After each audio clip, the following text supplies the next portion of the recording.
Hello, this is the cold start video for the 1971 Honda SL70 Motosport.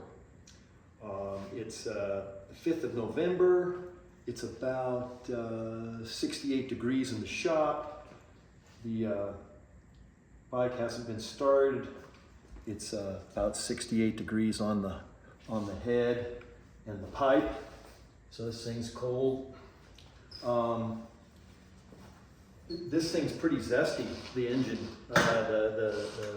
When you kick it, you definitely feel it. So we get the gas turned on, we get the choke on, and we get the key on.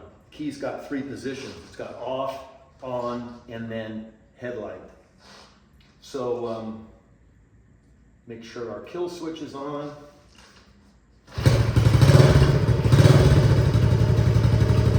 Wow, no, that's always like that. Let the choke off.